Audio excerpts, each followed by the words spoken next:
الله أكبر. بسم الله الرحمن الرحيم.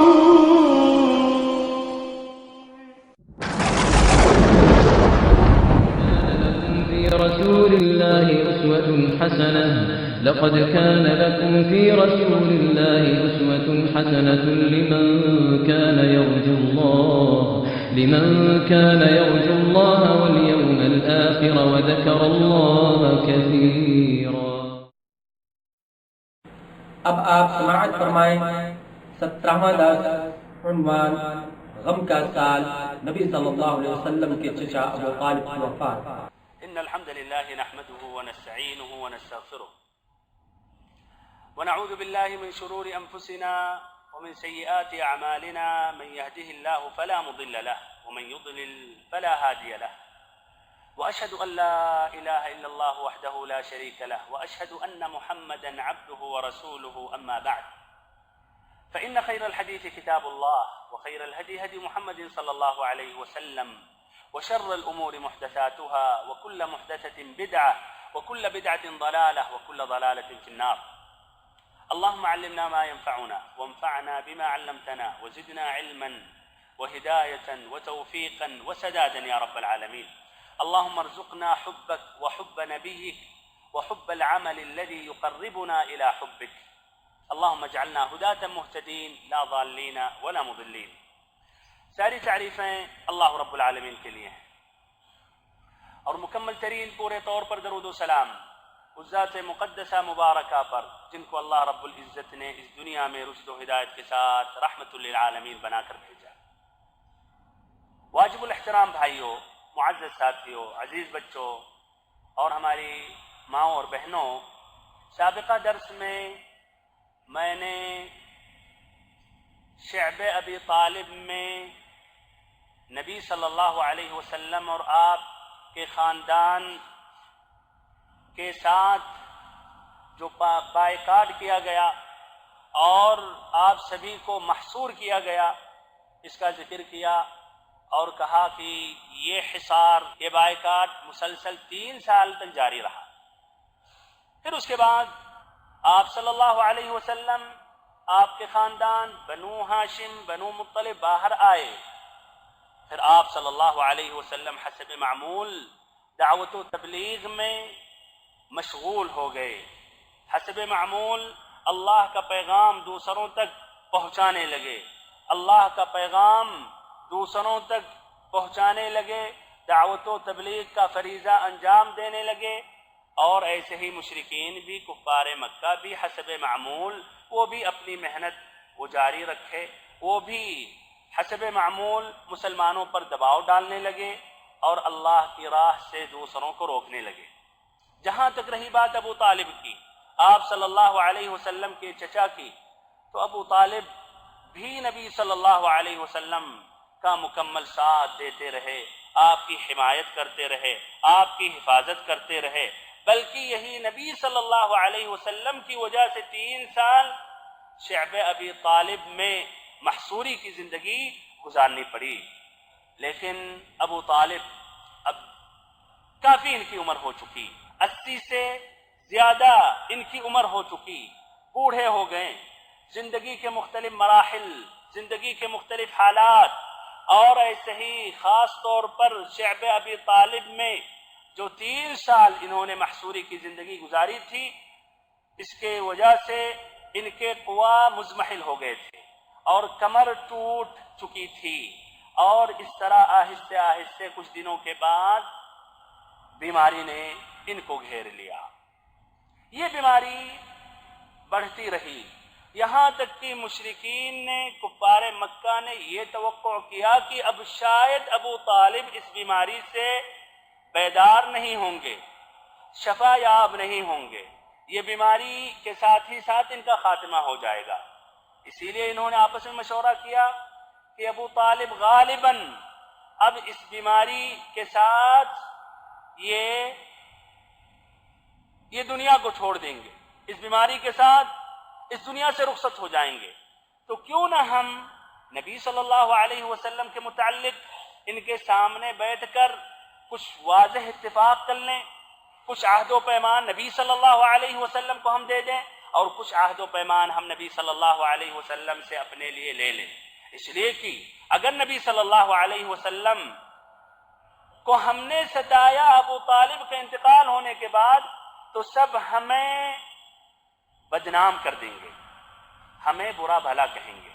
ابن اسحاق کی ایک اور روایت ہے، اس میں یہ ہے کہ انہوں نے آپس میں سوچا، غور و فکر کیا اور کہا کہ ہم ابو طالب کے پاس جا کر نبی صلی اللہ علیہ وسلم سے واضح طور پر اتفاق کر لیتے ہیں، کچھ عہد و پیمان ہم دینے کے لیے تیار ہیں اور اس کے بالمقابل ان سے بھی ہم کچھ عہد و پیمان لے لیتے ہیں، اور اس بار ایسی رعایتیں دینے کے لیے تیار ہو گئے جو اب تک راضی نہیں تھی۔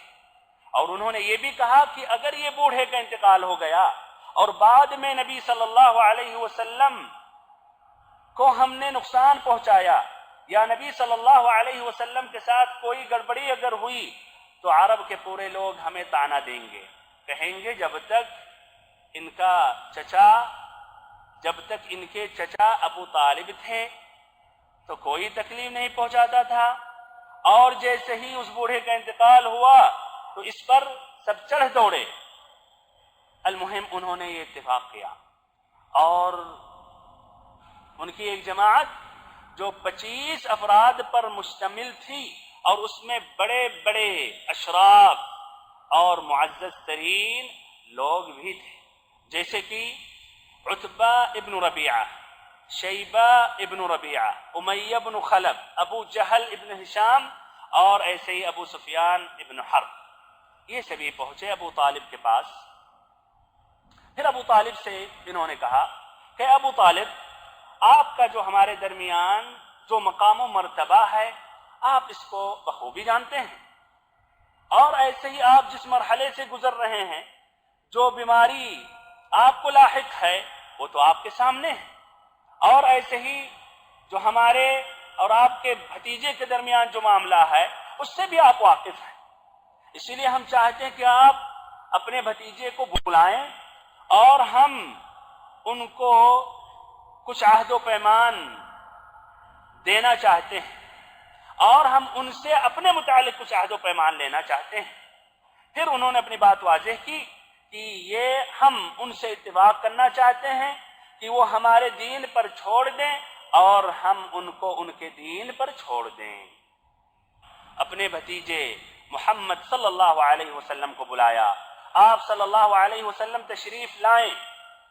ابو طالب نے کہا نبی اکرم صلی اللہ علیہ وسلم سے کہ یہ تمہاری قوم کے معزز لوگ ہیں اور یہ لوگ یہاں آپ ہی کے لیے جمع ہوئے ہیں، آپ ہی کے لیے اکٹھا ہوئے ہیں، یہ چاہتے ہیں کہ تمہیں کچھ عہد و پیمان دے دیں اور آپ انہیں بھی کچھ عہد و پیمان دے دیں۔ اس کے بعد ابو طالب نے ان کی پیشکش ذکر کی کہ کوئی بھی فریق دوسرے سے تعرض نہ کرے، نبی صلی اللہ علیہ وسلم اپنے حال میں رہے، اللہ کی عبادت کرے، کوئی مشکل نہیں، لیکن ان کو بھی اپنے حساب سے عبادت کرنے دیں، اللہ تعالیٰ کے ساتھ شرک کرنے دیں، غیر اللہ کو پکارنے دیں، غیر اللہ کے سامنے سجدہ کرنے دیں، ان کے دین کے بارے میں حقیقت واضح نہ کریں، ان کے دین کو برا بھلا نہ کہیں۔ آپ صلی اللہ علیہ وسلم نے مکمل بات سنی اور آپ کی عادت تھی کہ مخالف کی بات بھی آپ غور سے سنتے تھے، پھر جب وہ اپنی بات پوری کر لیتا تھا پھر آپ صلی اللہ علیہ وسلم بھی اپنی بات رکھتے تھے۔ یہ بھی ایک ادب ہے بھائیوں، یہ بات چیت کا ایک اہم ادب ہے۔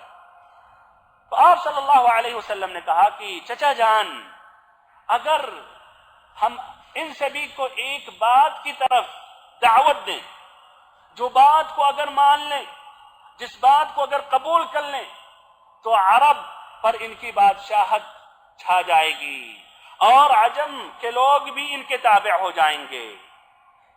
اس میں متعدد روایت ہے، متعدد الفاظ ہے، سب کا خلاصہ یہی ہے کہ آپ صلی اللہ علیہ وسلم نے واضح طور پر یہ کہا کہ اے چچا، آپ ان سے یہ کہہ دیں، اور اس سے بہتر میں مشورہ دے رہا ہوں، ان سے بہتر میں پیشکش کر رہا ہوں کہ وہ ایک کلمہ کو مان لیں، ایک کلمہ پڑھ لیں، ایک کلمہ قبول کر لیں، یہ کلمہ کو قبول کر لیں گے تو پورے عرب میں یہ بادشاہ ہو جائیں گے، پورے عربوں میں بادشاہت کریں گے، اور ایسے ہی جو عجم ہیں تابع ہو جائیں گے، جزیہ دینے لگیں گے۔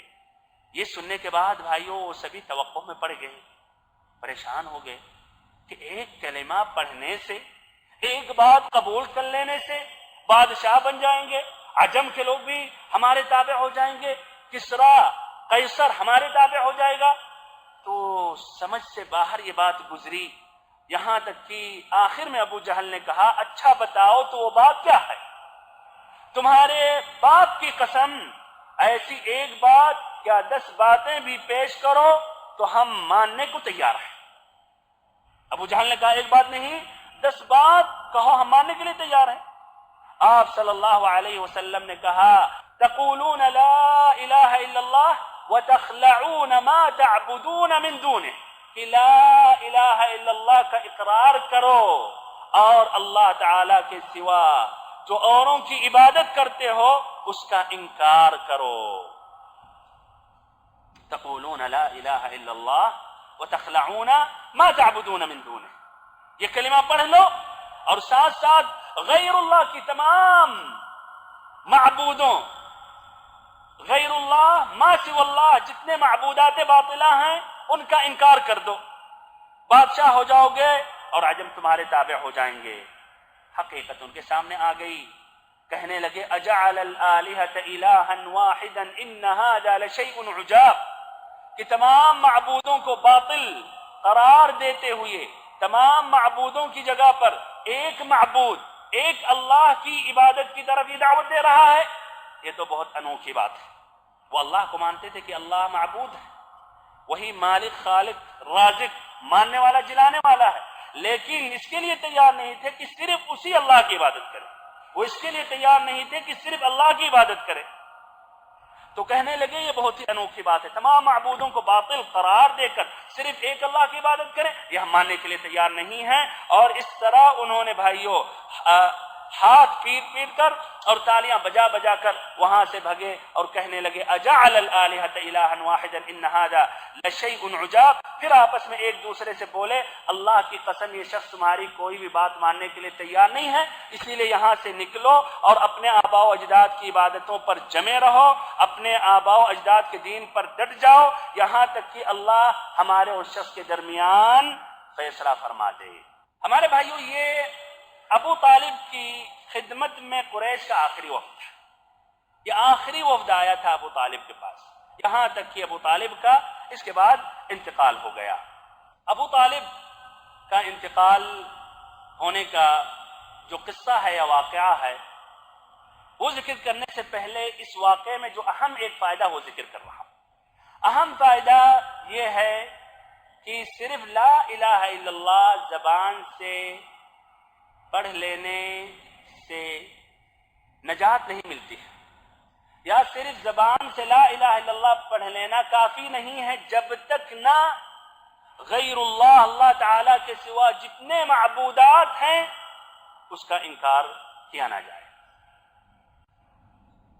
پھر سے ایک مرتبہ بھائیو بہت مہم بات ہے، لا الہ الا اللہ صرف زبان سے پڑھ لینا کافی نہیں ہے، اور نہ صرف زبان سے لا الہ الا اللہ پڑھنے سے نجات حاصل ہو سکتی جب تک نہ انسان مسلمان کلمت لا الہ الا اللہ پڑھنے والا غیر اللہ کی عبادتوں کا انکار کرے کہ اللہ تعالیٰ کے سوا کوئی بھی معبود برحق نہیں، نہ کوئی نبی ہے عبادت کا مستحق، نہ کوئی رسول، نہ کوئی فرشتہ، نہ کوئی ولی، نہ پتھر، نہ جانور، نہ پودے، کوئی بھی چیز۔ اور اس کی دلیل بھائیوں اسی حدیث سے، اسی واقعے سے آپ نے کیا کہا تقولون لا الہ الا اللہ وتخلعون ما تعبدون من دونه، کہ لا الہ الا اللہ کا اقرار کرو اور اللہ تعالیٰ کے سوا جو غیر اللہ کی عبادت کرتے ہیں اس کا انکار کرو۔ اور لا الہ الا اللہ میں یہ معنی موجود ہے، لا الہ کوئی بھی معبود برحق نہیں ہے، تمام معبودات باطلہ کا آپ انکار کر رہے ہیں الا اللہ سوائے اللہ کے۔ اور بھائیوں صرف بتوں کی عبادت سے بچنے سے شرک کا مکمل طور پر اجتناب نہیں ہوتا ہے، یا شرک کا معنی صرف بتوں کی عبادت نہیں ہے. شرک کا معنی اسی لفظ سے واضح ہے. شرک کا معنی اللہ تعالیٰ کے ساتھ کسی کو شریک کرنا. شرک کا معنی کیا؟ اللہ تعالیٰ کے ساتھ کسی کو شریک کرنا، جو بھی ہو یہ. اور قرآن میں یہی باتیں موجود ہیں.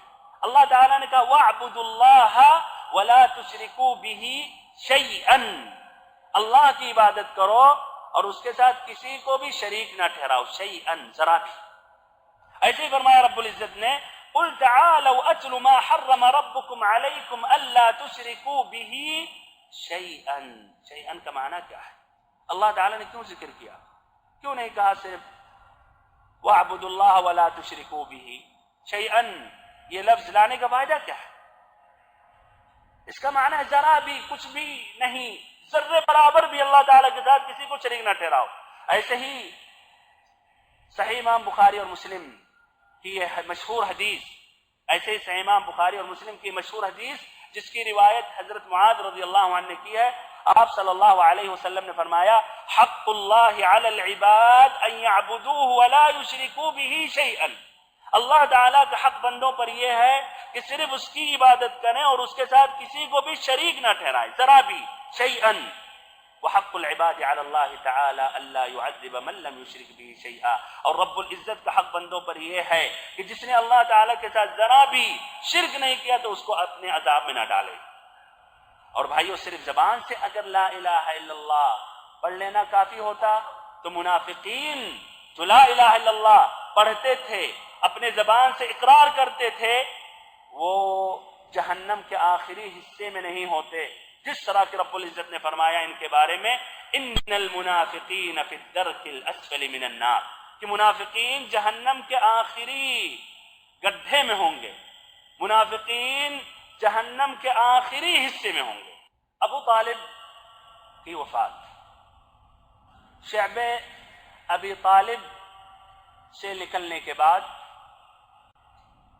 محصوری ختم ہونے کے بعد جب ابو طالب نکلے تو بیماری لاحق ہو گئی اور ان کا اس طرح یہ مرض بڑھتا رہا اور بالآخر ان کا انتقال ہو گیا.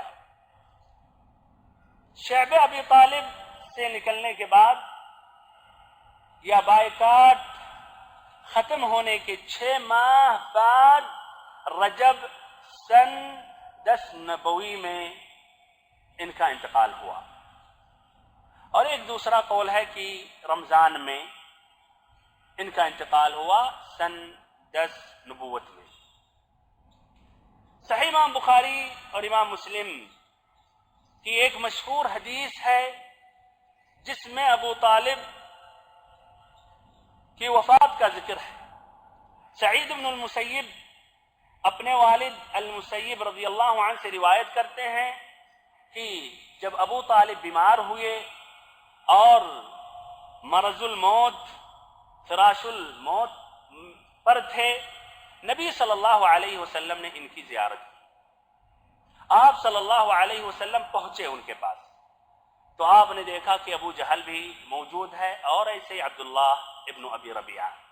آپ صلی اللہ علیہ وسلم نے کہا یا عم قل لا الہ الا اللہ اشہد لک بہا عند اللہ، کہ ہمارے چچا، اے ہمارے چچا جان، لا الہ الا اللہ پڑھ لیجئے، لا الہ الا اللہ کا اقرار کر لیجئے، تاکہ یہ کلمہ کے متعلق جو آپ ابھی پڑھیں گے اللہ تعالیٰ کے سامنے حجت پیش کر سکوں کہ آپ نے لا الہ الا اللہ پڑھ لیا تھا اور آپ کی موت لا الہ الا اللہ پر ہوئی تھی. آپ نے جب اپنی یہ بات کہی تو ابو جہل اور عبداللہ ابن ربیعہ نے کہا اترغب عن ملت عبد المطلب، کہ ابو طالب عبد المطلب کی ملت سے رخ پھیر لوگے. ان کو یہ خوف تھا کہ اگر ابو طالب لا الہ الا اللہ پڑھ لیں گے تو یہ بات لوگوں میں پھیل جائے گی جس کے نتیجے میں اور لوگ اسلام میں داخل ہو جائیں گے. اس لیے ان کی بھی پوری کوشش تھی کہ لا الہ الا اللہ نہ پڑھیں. وہ عبد المطلب کے راستے پر، عبد المطلب کے دین پر، یعنی شرک کے دین پر